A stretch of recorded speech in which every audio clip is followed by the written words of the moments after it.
पाहिला ताई, सुनीलने सिक्सर मारली. ताई, बाबा तुम्ही आणि काका आज अगदी बरोबर. अगं आम्ही दोघेही एका मोहिमेवर गेलो होतो, पण कशी अगदी फत्त करून आलो. म्हणजे सांग आता सांग. अनिता, तुझ्या लग्नाची बोलणी पक्की करून आलो आम्ही.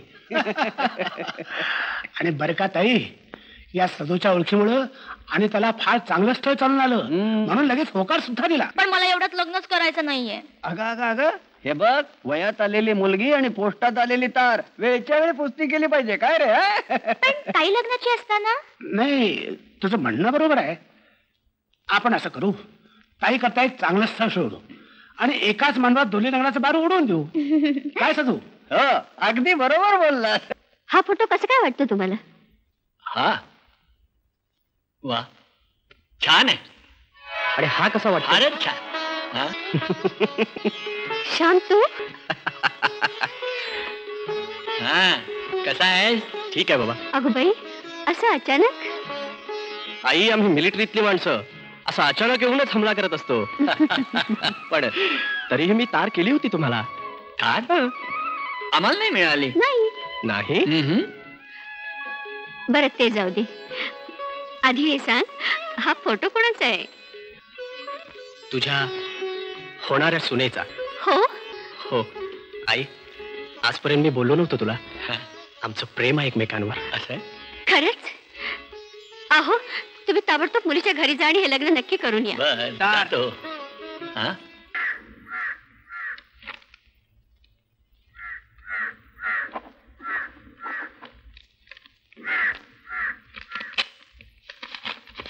Reaching tomorrow morning, Shyamkant. काय हे त्यात हसण्यासारखं काय? अहो, मीच केलेली तार मलाच मिळाली. माझंच नाव श्यामकांत. काय हे गुप्ते? म्हणजे तारे अगोदर पार्सल घरात. बरं येतो. हा, बरं. हे पोस्टातले विनोद. ते तारेच जाऊ देतो. बर बर बर. श्याम, तू आधी त्या मुलीच्या घरचा पत्ता दे बरं यांना. बरं.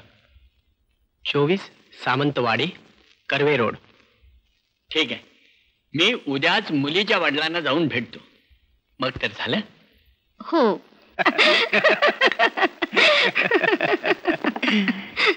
अगं हे तर काहीच नाही. कालची गंमत सांगतो. काल त्या प्रोफेसर देऊळगावकरांच्याकडे गेलो होतो तार घेऊन. अगं त्यांचा मिलिटरीतला मुलगा, काय नाव त्याचं, श्यामकांत, त्यानं मी येतो म्हणून केलेली तार मी त्याच्याच हातात ठेवली. हो ना, पण तो मुलगा फार चांगला. कशावरून? अगं दुसरा कोणी असता तर चिडला असता, पण हा मिलिटरीतला असून सुद्धा त्यानं मला गोळी घातली नाही, म्हणून तुझ्याशी आज मी बोलतोय. बर. अगं ताई, हे आमच्या पोस्टातले गमती सांगेन तुला. चिक्कार स्टॉक आहे. हा स्टॉक संपून येतो. हा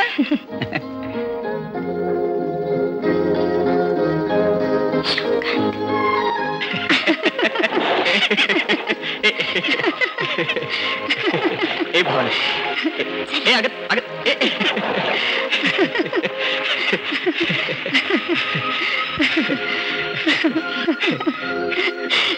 अरे हो, एक आठवण झाली. काय ग? तुम्ही येणार असल्याची तार तुमच्याच हातात दिल्यावर गोळ्या घालायला असं वाटलं होतं गुप्ते काकांना. कोण मी? गोळी घालायला मी काय अतिरेकी वाटलो काय? तसं केलं नाही म्हणून तर खुश आहेत ते तुमच्यावर. चला, आता त्यांनी पसंतीचा शिक्का मारल्यानंतर मला नापसंत करायची कोणाची ताकद आहे? आठवते तुम्हाला? काय ग? कॉलेजमध्ये असताना चौघा गुंडांनी पाठलाग केला होता माझा, आणि त्या चौघांनाही तुम्ही पळवून लावलं होतं. हो, पण तू मात्र घाबरून मोठ्याने ओरडली होतीस. चला, काहीतरीच बोलता तुम्ही.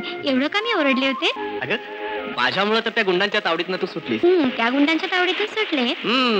आणि एका सैनिकाच्या तावडीत सापडलीस, असंच ना? खरोखर आमच्या ताईच नशीब थोर, म्हणून आपल्यासारख्या थोरा मोठ्याशी आमचा संबंध जुळला ना. मास्टर साहेब, आमच्या श्याम बद्दल सुद्धा मी असंच म्हणेन. अहो, इतक्या मुलीतून त्यानं तुमच्या भावनाची निवड केली. आम्ही दोघेही बेहद्द खुश आहोत त्याच्या निवडीवर. श्याम आणि भावना जोडा अगदी उत्तम आहे. तेव्हा आता मुहूर्ताचं. काका नमस्कार. इकडे. काय काय काय काय? अरे सदाशिव कुठे आहे? हॉस्पिटलमध्ये. हॉस्पिटलमध्ये? का, काय झालं? डिलिव्हरीसाठी. डिलिव्हरीला? म्हणजे हॉस्पिटलची पत्र होती ना ती वाटायला. बरोबर आहे, आमचा सदा पोस्टमन आहे ना. हा म्हणून ती डिलिव्हरी डिलिव्हरी बरं का. हा मदन, बर आमच्या सदाचा मुलगा. सदाचा मुलगा. त्यांच्या आयुष्यात झालेली ही एकुलती एक डिलिव्हरी. हा? नंतर मग घरची डिलिव्हरी बंद आणि बाहेरच्या चालू. मदन. म्हणजे पत्र वाटायचं, पत्र वगैरे. भावना. ए ताई.